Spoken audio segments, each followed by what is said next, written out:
الشيطان الرجيم بسم الله الرحمن الرحيم وأدخل يدك في جيبك تخرج بيضاء من غير سوء في 9 آيات إلى فرعون وقومه إنهم كانوا قوما فاسقين فلما جاءتهم آياتنا مبصرة قالوا هذا سحر مبين وجحدوا بها واستيقنتها أنفسهم ظلما وعلوا فانظر كيف كان عاقبة المفسدين وأدخل يدك في جيبك تخرج بيضاء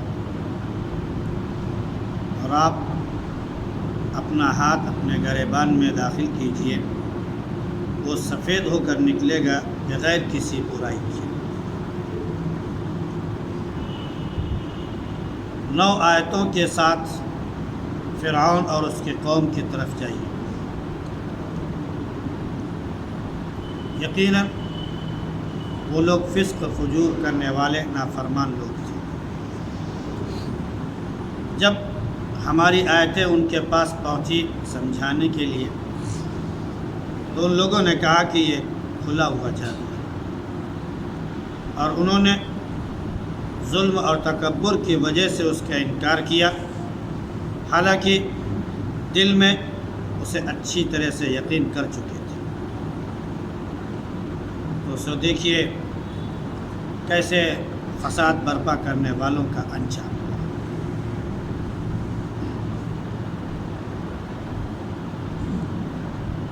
گزشتہ آیت میں اس بات کا ذکر تھا کہ موسیٰ علیہ السلام مدین سے مصر آ رہے تھے اپنی فیملی کے ساتھ۔ راستے میں رات ہو گئی اور رات تاریک تھی، وہ راستہ بھٹک گئے۔ ایک جگہ انہیں کچھ روشنی سے نظر آئی، لگا کہ کوئی آگ ہے۔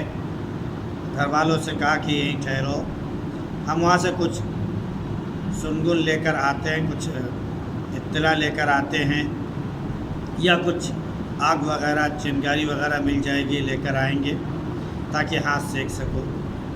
لیکن جب وہاں پر پہنچے تو اللہ رب العزت نے انہیں خطاب کیا اور آواز آئی کہ آگ کے اندر جو لوگ ہیں ان میں اور جو آگ کے پاس ہیں سب میں اللہ نے برکت نازل کی۔ اللہ کی ذات برکت ہے، سارے جہان کا رب ہے۔ موسیٰ میں اللہ ہوں، میں بڑا ہی غالب اور حکمت والا ہوں، اور اپنی لاٹھی ڈال دیجئے۔ تو جب انہوں نے اسے لاٹھی کو ڈال دیا تو دیکھا کہ وہ حرکت کرنے لگی، اور ایسا لگ رہا تھا کہ وہ دوڑ رہی ہے، اور ایک بڑے پرتیلے سانپ کی طرح نظر آئی۔ تو پیٹ پھیر کر بھاگے اور مڑ کر دیکھا نہیں۔ تو اللہ نے پکارا کہ اے موسیٰ ڈرو نہیں، ہمارے پاس رسول ڈرا نہیں کرتے، ہاں جو ظلم کرے، نافرمانی کرے، گناہ کرے، پھر نیکی کر لے تو اس برائی کے بعد اللہ رب العزت بڑا ہی مغفرت کرنے والا رحم ہے۔ یہ خطاب جو ہوا تھا موسیٰ علیہ السلام کو، تو ان کو پہلی نشانی اللہ رب العزت نے عصا یعنی لاٹھی کی شکل میں دی تھی، جس سے وہ چھوڑ دیتے تو وہ سانپ کی شکل اختیار کر لیتے۔ اس کے بعد اللہ رب العزت نے دوسرا معجزہ، دوسری نشانی حضرت موسیٰ علیہ السلام کو عطا فرمائی اور حکم دیا کہ اے موسیٰ اپنا ہاتھ اپنے گریبان میں ڈالو۔ موسیٰ علیہ السلام نے اپنا ہاتھ گریبان میں ڈالا اور اس کے بعد اسے نکالا، تو ہاتھ بالکل سفید سورج کی طرح چمکتا ہوا اور تیزی سے روشنی اس کے اندر سے اٹھتی ہوئی نظر آئی۔ لیکن یہ جو ہاتھ بالکل سفید ہو کر نکلتا تو ایسا نہ احساس ہو کہ یہ شاید کسی بیماری کی وجہ سے یا کسی مرض کی وجہ سے، جیسے کہ کسی کو سفید داغ وقع یا کوڑ وغیرہ کی بیماری ہو جائے، تو ایسا وہ داغ دھبا نہیں تھا، کوئی عیب نہیں تھا، بلکہ دیکھنے والا جب اسے دیکھتا تو بس دل ادھر کھینچتا ہی چلا جاتا اور جی یہی کرتا کہ بس اسے دیکھوں اور دیکھتا ہی رہ جاتا۔ یہ نشانی اللہ رب العزت نے موسیٰ علیہ السلام کا عطا فرمائی، ایک تو نورانی چہرہ نبوت کا، پھر اسی کے ساتھ یہ چمکدار اور سفید و شفاف یہ ہاتھ سونے پر سہاگا۔ یہ دو نشانیاں اللہ رب العزت نے دی۔ اس کے بعد فرمایا کہ فرعون کے پاس جانا ہے، اس کی قوم کے پاس جانا ہے، اس کے سرداروں کے پاس جانا ہے اور ہمارے پیغام ان تک پہنچانا ہے۔ مزید 9 نشانیاں اللہ رب العزت نے ان کو عطا فرمائی، اور وہ نشانیاں مختلف طریقے سے تھیں اور جو مختلف موقعوں پر نظر آئی۔ جیسے کہ فرعون نے جب پیچھا کیا اور موسیٰ علیہ السلام کو بنی اسرائیل کو لے جا کر کہ ان کو لے جائیے اور تمہیں ہم کامیابی دیں گے، موسیٰ علیہ السلام سمندر کے قریب پہنچے تو فرعون کے لشکر نے پیچھے سے ان کو پکڑ لیا، بالکل قریب پہنچ گئے تو اللہ نے حکم دیا کہ لاٹھی مارو سمندر پر لاٹھی ماری تو راستہ ہٹ گیا۔ تو ایک نشانی یہ تھی کہ سمندر میں راستے کا بن جائے۔ اس کے علاوہ جب بنی قبطی انہوں نے بات نہیں مانی، فرعون اس کے سرداروں اور اس کے قوم کے لوگوں نے بات نہیں مانی، تو اللہ رب العزت نے مختلف قسم کے عذاب ان کے اوپر بھیجے، اور جب وہ پریشان ہوتے تو موسیٰ علیہ السلام سے کہتے کہ دعا کیجئے، اپنے رب سے کہیے کہ عذاب ہٹا دے، ہم ایمان لے آئیں گے۔ موسیٰ علیہ السلام دعا کرتے، عذاب ہٹ جاتا تو پھر وہ انکار کر دیتے۔ تو ان کے اوپر مختلف قسم کے عذاب آئے جو موسیٰ علیہ السلام کی دعا سے ٹھیک ہوئے، اللہ نے اسے نشانی کے طور پر بتایا۔ ان میں سے ایک طوفان کا آنا تھا، طوفان کا پیدا ہونا تھا۔ جب طوفان آیا تو وہ بہت پریشان ہوئے، موسیٰ علیہ السلام سے دعا کی، موسیٰ علیہ السلام نے درخواست کی، موسیٰ علیہ السلام نے دعا کی، عذاب ہٹ گیا۔ نہیں مانے، پھر عذاب آیا، کھٹمل کا عذاب آیا، میڈک کا عذاب آیا، خون کا عذاب آیا۔ اسی طرح اور مختلف قسم کی نشانیاں اللہ رب العزت نے موسیٰ علیہ السلام کو دی اور دکھائی۔ ان میں سے ایک یہ بھی ہے کہ وہاں پر دیہاتوں میں قحط سالی پیدا ہو گئی، وہ بھی ایک نشانی تھی۔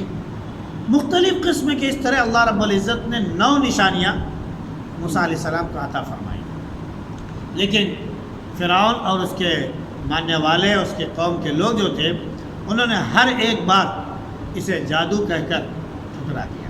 ان ھذا لسحر مبین، یہ کھلا ہوا جادو۔ تو اللہ نے فرمایا کہ یہ نہایت نافرمان بدکار قوم ہے، یہ ماننے والے نہیں ہیں، اور انہوں نے واضح طور پر جو نشانیاں دیکھی اس کا جادو کہہ کر انکار کر دیا۔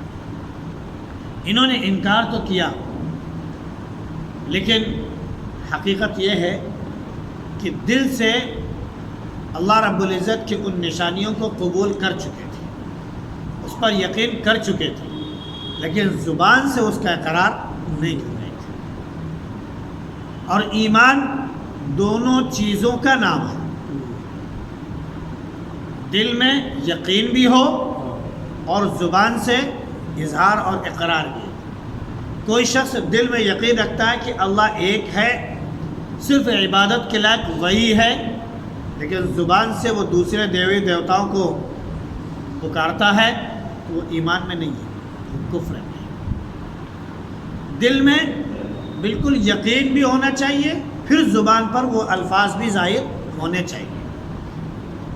اگر کوئی شخص زبان سے اللہ کا یقین کرے، اس کا اظہار کرے کہ اللہ ایک ہے، میں اسے تسلیم کرتا ہوں، اللہ کی باتوں کو میں مانتا ہوں، نبی کو مانتا ہوں، لیکن نبی کی نبوت کا اور اللہ کی وحدانیت کا دل میں یقین نہیں ہے، تو صرف زبان سے کہنے سے کوئی فائدہ نہیں۔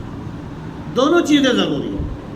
تو فرعون اور اس کی قوم کے لوگوں نے دل سے یقین تو کر لیا تھا، لیکن تکبر کی وجہ سے، نافرمانی کی وجہ سے، ظلم کی وجہ سے، عداوت کی وجہ سے انہوں نے موسیٰ علیہ السلام کا انکار تو اللہ نے فرمایا کہ یہ بہت نافرمان لوگ ہیں. تو جب حد سے آگے بات بڑھ گئی تب اللہ رب العزت نے ان کو تباہ و برباد کر دیا. ان کا انجام وہ آخری صورت میں نظر آیا کہ سمندر میں سب کے سب ڈبو دیے گئے. تو اللہ نے فرمایا کہ دیکھو ان فساد برپا کرنے والوں کا انجام کیا ہوا. تو یہ جو خطاب نبی کریم صلی اللہ علیہ وسلم سے کیا جا رہا ہے تو اس کے ذریعے نبی صلی اللہ علیہ وسلم کی امت کو بھی یہ بتایا جا رہا ہے کہ جب ہم دوسری قوموں کو ہلاک کر سکتے ہیں ایمان نہ لانے کی وجہ سے، نبی کے جھٹلانے اور انکار کرنے کی وجہ سے، تو ایسا نہ سوچنا کہ تمہارے اوپر نہیں آئے گا.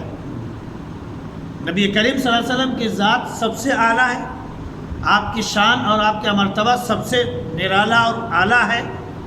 تو یہ سن لو اس سے زیادہ عذاب تمہارے اوپر بھی آ سکتا ہے. آج جو انکار کرنے والے ہوتے ہیں ان کے اوپر آتا بھی ہے. اللہ رب العزت بس اپنے ذات پر، اپنی کتاب پر، اپنے نبیوں پر کما حق و ایمان کی توفیق نصیب فرمائے اور نافرمانی سے ہم سب کی حفاظت فرمائے. سبحان اللہ، سبحانک اللہم و بحمدک ونشہد ان لا الہ الا انت.